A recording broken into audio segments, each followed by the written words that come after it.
ពីភាពមុនហើយក៏ចំពេលទូស្រីចេញមកផងដែរធ្វើឲ្យទូស្រីឮពីទាំងអស់នេះធ្វើឲ្យនាងពិតជាអៀនខ្លាំងមែនទែនហើយមូលហេតុដែលទូស្រីចេញមកក្រៅគឺទូស្រីភ្លេចយកសាប៊ូពីទូប្រុសនៅពេលទូស្រីរបស់យើងបានទទួលសាប៊ូពីទូប្រុសហើយនាងក៏បាននិយាយថានៅពេលដែលទូប្រុសរបស់យើងនិយាយលឺបែបនេះវាធ្វើឲ្យខ្ញុំខ្មាស់គេណាស់ប៉ុន្តែវាក៏ធ្វើឲ្យខ្ញុំសប្បាយចិត្តផងដែរគ្រាន់តែឮសំឡេងរបស់ទូស្រីនិយាយបែបនេះធ្វើឲ្យទូប្រុសរបស់យើងពិតជាអៀនខ្លាំងមែនទែនហើយនៅពេលនេះទូប្រុសរបស់យើងក៏បានចូលមុជទឹកផងដែរបន្ទាប់ពីសម្អាតខ្លួនហើយទូប្រុសក៏បានដើរទៅកន្លែងមុជទឹកក្តៅហើយនៅពេលនោះទូប្រុសក៏បានគិតអំពីទូស្រីផងដែរនៅពេលដែលទូស្រ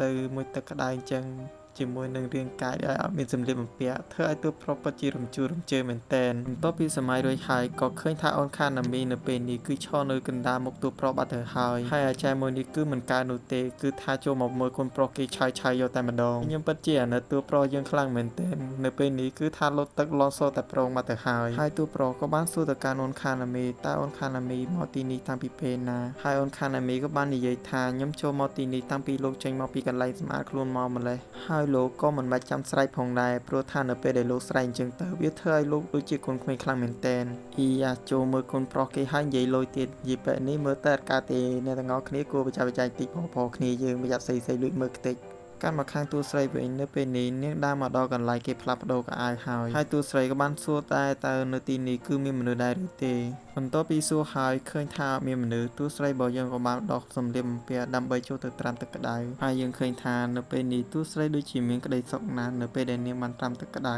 នៅពេលនោះក៏មាននារីម្នាក់បានចេញមកហើយនាងគឺមានឈ្មោះថាអាយ៉ានីហើយនាងក៏បាននិយាយថាឲ្យខ្ញុំសុំទោសផងដែលរំខានអ្នកនាងប៉ុន្តែត្រូវបានទូស្រីនិយាយថាគឺមិនបាច់ចាំសុំទោសទេវាគឺមិនអីនោះទេហើយយីពេនេះគឺថារៀងអៀនមិនទេខ្ញុំគឺពិបាកបរិយាយពីសម្ដីគាត់មែនទែនដើម្បីតបស្នងនៃការសុំទោសអាចារ្យមួយនេះក៏បានសម្រេចចិត្តថានឹងលាងខ្នងឲ្យទូស្រីកាត់មកខាងទូប្រុសវិញនៅពេលនេះកំពុងតែដេញអាចារ្យខាណាមីចេញហើយអាចារ្យនេះគឺថាពិតជាល្ពើខ្លាំងមែនទែនគឺនៅមើលកូនប្រុសគេរហូតហើយអាចារ្យមួយនេះមើលបោះកូនគេហើយក៏បាននិយាយថាខ្ញុំគឺធ្លាប់ឃើញខ្សិតរបស់លោកហើយធ្វើឲ្យទូប្រុសរបស់យើងគឺពិតជាអៀនខ្លាំងមែនទែនកាន់មកខាងទូស្រីនេះវិញឃើញចរិតផនអាចារ្យយ៉ានីនេះគឺថាយើងបែកចឹងធ្វើឲ្យទូស្រីរបស់យើងនឹកឃើញទៅកាន់ទូប្រុសភ្លាមហើយព្រមទាំងកាត់ថាតើទូប្រុសនិងមនុស្សស្រីម្នាក់នេះមានទំនាក់ទំនងអ្វីទៅហើយអ្នកទាំងពីរនឹងជួបគ្នាមួយថ្ងៃនៅពេលនេះគេតំណែងនាំឈ្មោះប្រាប់គ្នានោះទេហើយអាចារ្យនេះមានឈ្មោះថាអារីស៊ូកាវ៉ាអាយ៉ាខ្ញុំច្រឡំហៅអាយ៉ានីព្រោះថាឈ្មោះពីគេទៅសេមុនដំបូងគឺវាឈ្មោះអញ្ចឹងហើយទូស្រីរបស់យើងក៏បានណែនាំខ្លួនដែរឈ្មោះយូសាគីស៊ូកាសាអាចារ្យអាយ៉ានេះក៏បានភ្ញាក់ផងដែរនៅពេលដែលទូស្រីថាយូសាគីហើយក៏បន្តសួរទូស្រីទៀតផងដែរថាទូស្រីនឹងមានទំនាក់ទំនងអ្វីជាមួយនឹងទូប្រុសមែនទេហើយទូស្រីរបស់យើងក៏បានឆ្លើយវិញថាគឺត្រូវឲ្យមានទំនាក់ទំនងជាមួយនឹងទូប្រុសប៉ុន្តែទូស្រីរបស់យើងគឺមិនបានប្រាប់ថាជាប្រពន្ធរបស់ទូប្រុសនោះទេអាចារ្យអាយ៉ានេះពិតជាសប្បាយចិត្តមែនទែនហើយក៏បានគិតថាទូស្រីរបស់យើងនឹងគឺជាប្អូនស្រីរបស់ទូប្រុសហើយមើលទៅតែមិនបានដឹងទេថាទូស្រីគឺជាប្រពន្ធរបស់ទូប្រុសសាច់រឿងក៏បានឃើញនៅពេលដែលទូប្រុសរបស់យើងត្រូវឡានបុកហើយទូប្រុសរបស់យើងក៏បាននិយាយថាគឺគេគ្មានកម្លាំងនោះទេគេគឺមិនចង់ស្លាប់នោះទេហើយក៏គិតទៅដល់នៅពេលដែលទូស្រីថាទោះបីជាលោករៀបការជាមួយនឹងខ្ញុំក៏ដោយហើយនៅពេលនោះទូប្រុសរបស់យើងក៏បានភ្ញាក់ពីដេកហើយយូសបទៅកកបេនេះគឺថាធ្វើឲ្យទូប្រុសរបស់យើងនឹងគឺរឿងភ្ញាក់មែនតែម្ដងនៅពេលទូប្រុសរបស់យើងកំពុងភ័យសោកក៏មានទឹកដោះគោមួយយកមកដាក់នៅជិតមុខទូប្រុសអ្វីដែលសំខាន់គឺមានរូបអូនខាណាមីទៀតគឺជឿហ្មងហើយគាត់ឃើញទូស្រីភ្លាមគឺធ្វើឲ្យទូប្រុសរបស់យើងនឹងគឺធ្លាក់ពីលើគ្រែតែម្ដងហើយទូប្រុសរបស់យើងក៏បាននិយាយទៅកាន់ទូស្រីថាតើទូស្រីរបស់យើងនឹងមកចាំគេយូរហើយមែនទេហើយទូស្រីក៏បាននិយាយថាគឺត្រូវហើយនៅពេលដែលទូប្រុសយើងកំពុងតែសម្រាកនឹងទូប្រុសរបស់យើងគឺពិតជាគួរឲ្យស្រឡាញ់ខ្លាំងមែនតែនសម្ដីមួយនេះធ្វើឲ្យទូប្រុសរបស់យើងគឺពិតជាអៀនខ្លាំងមែនតែនកំពុងតែស្វីតសោកចាអាយ៉ានឹងក៏បានចេញមកព្រមទាំងនិយាយថានៅពេលនេះតើទូប្រុសភ្ញាក់ហើយមែនទេនៅពេលចាអាយ៉ាសានឹងចេញមកក៏បានរាក់ទាក់ជាមួយនឹងទូស្រីធ្វើឲ្យទូប្រុសរបស់យើងនឹងពិតជាឆ្ងល់មែនតែអ្នកទាំងពីរនឹងស្គាល់គ្នាមែនទេហើយចាអាយ៉ាសានឹងក៏បាននិយាយថាទូស្រីរបស់យើងនឹងគឺប្រាប់ទៅកាន់នាងអស់ហើយថានាងគឺជាសមាជិកនៅក្នុងគ្រួសាររបស់ទូប្រុសលើតែពាក្យគ្រួសារទូប្រុសគិតថាប្រហែលជាទូស្រីនឹងប្រាប់ទៅកាន់ចាអាយ៉ាសានឹងថាជាប្រពន្ធប៉ុន្តែទូប្រុសមិនបានដឹងទេថាទូស្រីប្រាប់ទៅនឹងចាអាយ៉ាសានឹងមានន័យថាទូស្រីនឹងគឺជាប្អូនស្រីតែប៉ុណ្ណោះធ្វើឲ្យទូប្រុសក៏បានឆ្លើយថាត្រូវហើយគឺជាសមាជិកនៅក្នុងគ្រួសារព្រមទាំងសើចជាមួយនឹងចាអាយ៉ាសាននោះ ហើយនៅពេលនោះតួស្រីក៏បានសួរទៅកាន់តួប្រុសតើតួប្រុសស្គាល់ចៅអាយ៉ាសាននឹងយ៉ាងដូចម្ដេចហើយតួប្រុសក៏បាននិយាយថាឲ្យម្ចាស់សម័យខ្លួនគេអ្នករៀបរាប់ទៅហើយគេក៏បាននិយាយថាគ្រួសារខ្ញុំបានបើកកន្លែងនេះជាយូរមកហើយប៉ុន្តែថ្ងៃមួយបន្ទាប់ពីលោកតាខ្ញុំបានចែកឋានបាត់ទៅក៏បានធ្វើឲ្យមួយចំនួនមួយនេះកាន់តែអាក្រក់ទៅហើយឪពុករបស់ខ្ញុំក៏បានយកលុយសន្សំរបស់ខ្ញុំដែលរកបានពីហាងមួយនេះយកទៅបាត់ជាមួយនឹងស្រីក្មេងរបស់គាត់នៅពេលនោះហើយធ្វើឲ្យហាងមួយនេះពិតជាខ្សែធនខ្លាំងមែនទែនតែពេលនោះតួស្រីក៏បានចេញមកហើយនិយាយថាសង្ខេបទៅវែងហើយអាចារ្យអាយ៉ានឹងក៏បានបន្តនិយាយទៀតថាគឺជាតួប្រុសនេះហើយជាអ្នកដែលផ្ដល់ថវិកាដើម្បីឲ្យយើងបន្តមុខចំនួនមួយនេះព្រមទាំងជួយផ្សព្វផ្សាយដើម្បីឲ្យកន្លែងមួយនេះមានមនុស្សមកច្រើនដូចមុនវិញហើយនៅពេលនោះតួប្រុសក៏បានចេញមកក៏បាននិយាយថាមិនបាច់អរគុណនោះទេនេះគ្រាន់ជារឿងបន្តិចបន្តួចនោះទេហើយនាងក៏បានបន្តនិយាយទៀតថាបើសិនជាគ្មានលោកជួយទេខ្ញុំប្រកាសជាខ្សែធនមែនតែនហើយព្រោះថាគ្មានសាច់ញាតិបងប្អូនណាមកជួយខ្ញុំនោះទេ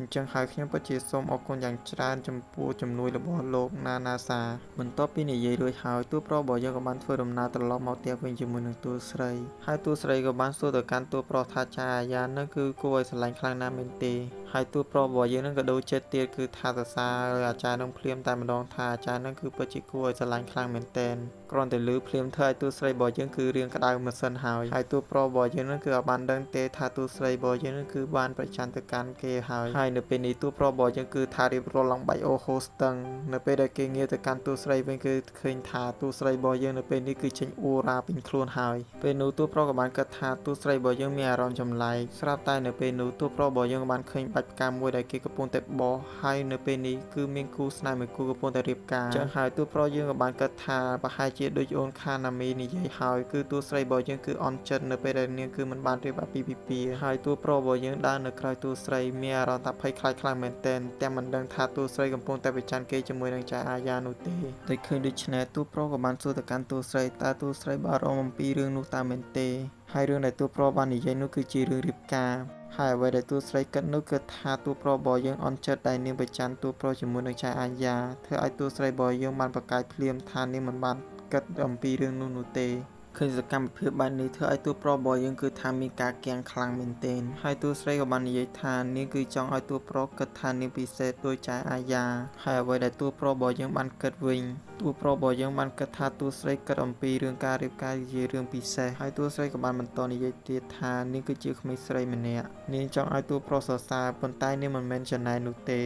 ន័យរបស់តួស្រីគឺចង់ឲ្យតួប្រុសសរសើរថានាងស្អាតហើយអ្វីដែលតួប្រុសរបស់យើងបានគិតគឺថាតួស្រីរបស់យើងគឺសំដៅទៅលើរូបអាពាហ៍ពិពាហ៍ហើយតួប្រុសរបស់យើងក៏បាននិយាយថាខ្ញុំយល់ហើយបន្ទាប់ពីតួប្រុសរបស់យើងបាននិយាយរួចហើយគេក៏បានធ្វើដំណើរទៅព្រមទាំងនិយាយទៅកាន់តួស្រីថាខ្ញុំមិនអាចធ្វើវានៅពេលនេះបានទេទុកពេលខ្ញុំបន្តិចទៀតទៅហើយតួស្រីក៏បាននិយាយថាតើរឿងទាំងអស់នេះមើលទៅវាពិបាកខ្លាំងណាស់មែនទេហើយតួប្រុសក៏បាននិយាយថាវាមិនអីទេតែសូមផ្ដល់ពេលវេលាខ្ញុំបន្តិចទៅព្រមទាំងបានឲ្យសោផ្ទះរបស់គេឲ្យតួស្រីរបស់យើងធ្វើដំណើរទៅផ្ទះមុនទៅគេនឹងទៅទីនោះមួយផ្លែតនៅពេលដែលតួប្រុសរបស់យើងកំពុងតែរត់គេក៏បាននិយាយថាជួបគ្នានៅពេលក្រោយហើយតួស្រីរបស់យើងអាពេលអញ្ចឹងគឺអន់ចិត្តបរោយព្រោះថានាងកិនចេះតួប្រុសកិនចោះនៅពេលដែលតួស្រីធ្វើដំណើរចេញទៅក៏មានឡានមួយចេញមកហើយនៅក្នុងនោះក៏មានក្មេងស្រីម្នាក់ផងដែរហើយនាងក៏បានគិតថាទីបំផុតខ្ញុំរកអ្នកឃើញហើយនីសាម៉ាហើយក៏បានមើលទៅកាន់តួស្រីហើយខ្ញុំក៏មិនដឹងថាមនុស្សស្រីម្នាក់នេះមានទំនាក់ទំនងអ្វីជាមួយនឹងតួស្រីផងដែរនៅពេលនេះរឿងក៏បានចប់ហើយណាបងប្អូន